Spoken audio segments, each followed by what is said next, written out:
Banner. Hello, everyone. Welcome to Development Palates. I'm Aaron Loomis. With me today is Jiunn, Seth, guys, John McTavish. How you guys doing today? It's gonna Yeah. be good. Good, man. It's going to be a spicy review. Let me tell you that. I can feel it. I can feel the spice coming off the pre green room talk. That's right. So today we are talking about the Viaje Skull and Bones Bruce Banner. This is Robusto Extra-ish, 5 1/4 by 56. Comes out of the Tabs factory in Nicaragua. Wrapper, binder, filler, all listed as Nicaraguan. Blended by Andre Farkas. Price point is $13.20. And the cigar was released in April of 2020. So with all that out of the way, June, what was your overall experience like with this cigar?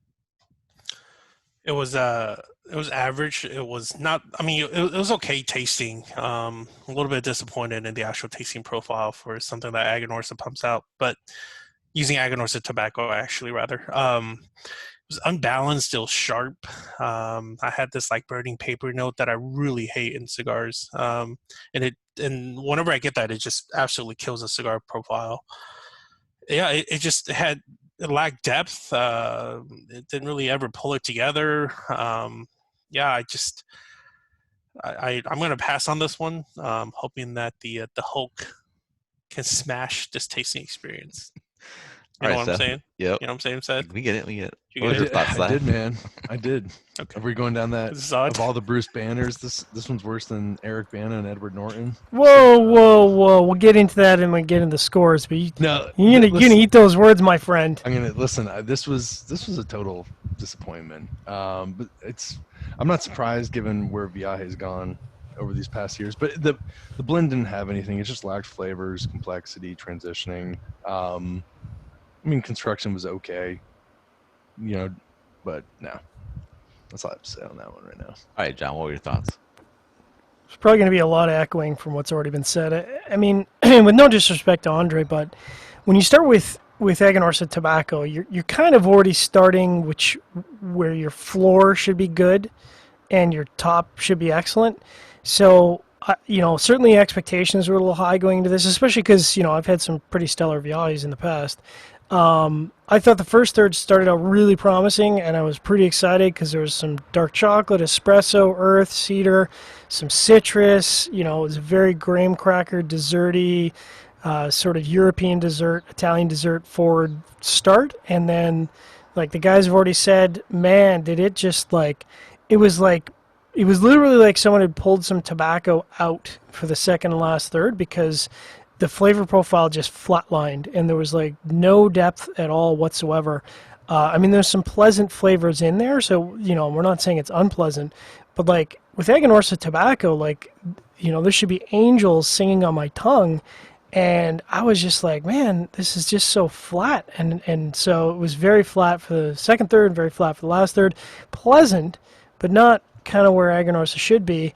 The unfortunate thing is I had a bit of, a couple burn issues, required a couple touch-ups, which is unfortunate.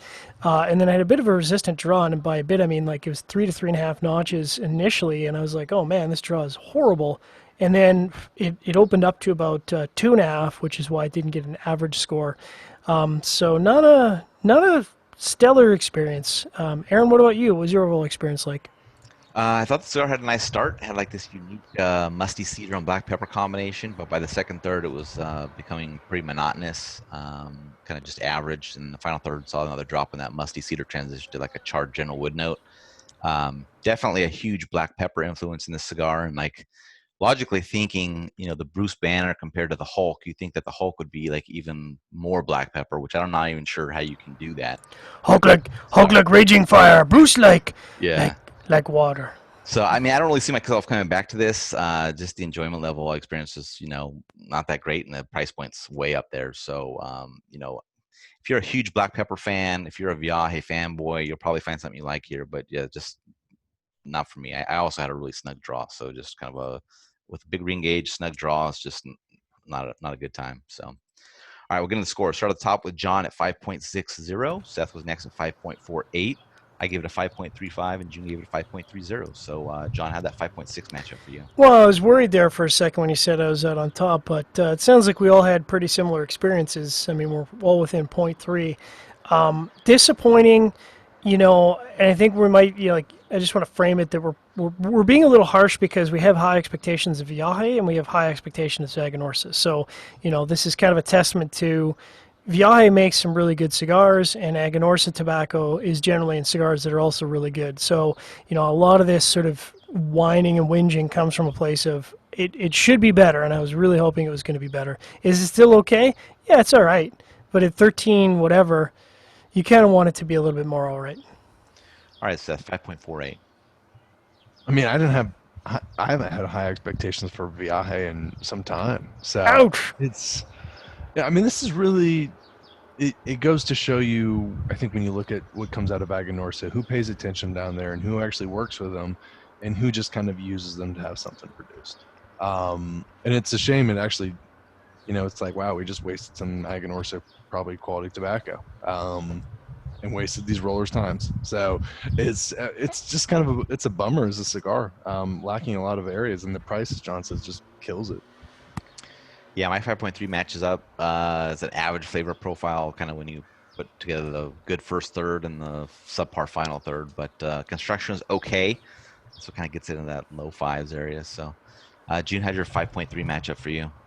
It's pretty the low score, which rarely happens in our little scoring system and when we go at it together. But it's I don't know about you guys, but like sometimes I feel like when I smoke Aganorsa tobacco, like because I'm fairly familiar with it, there's a bar set, right? There's like a baseline bar that needs to be set, and whenever it's lower than that, such as a cigar, it's that much more disappointing, right? And on top of that, like and something I neglected to mention was I had terrible burn issues with this cigar.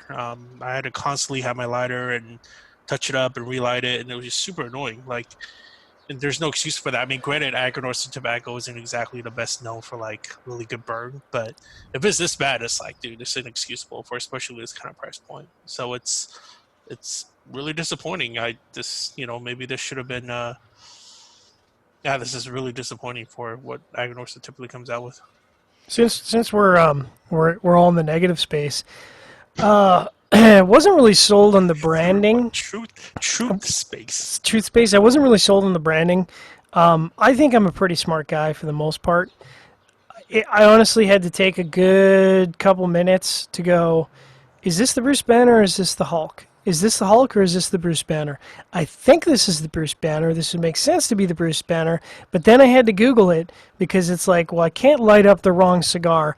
And I don't think you really want your consumer or even your retailer in that place where they have to kind of do the, there's a name brand out there I won't say on this review, but you have to do the decoding. What color footband? It's clever marketing, but just put the name of the cigar in there. I smoked it because I thought it was the same cigar because I just wasn't paying attention. So there you go. So then I bought a 5-pack, and now I'm paying the price for my stupidity for not focusing and looking at the sheet like Aaron told me to do it. So, but at least I get to smoke a lot of whatever the next one is. But no consumer's going to pay attention to it. It's just they're going to be like, what the hell am I smoking? I don't know. All right. If you just love you, Andre. Love you, buddy. By the way, our field, Marvin, he did a. Wait, I think he did a version of the. Oh, sorry. I think he did a version of the Hulk.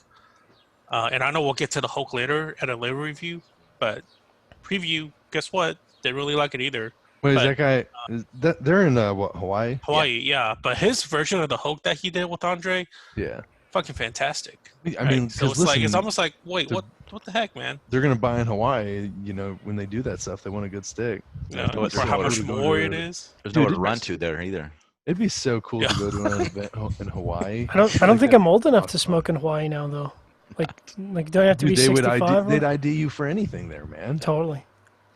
Then California. Yeah. All right, if you just catch this video on YouTube, be sure to subscribe to us. Go check out the full written review on the website, developpalates.com. Follow us on all the social media channels, and you catch all of our review recaps on podcasts, so iTunes, Google Play, and Podbean. Thank you for tuning in. We will catch you on the next one.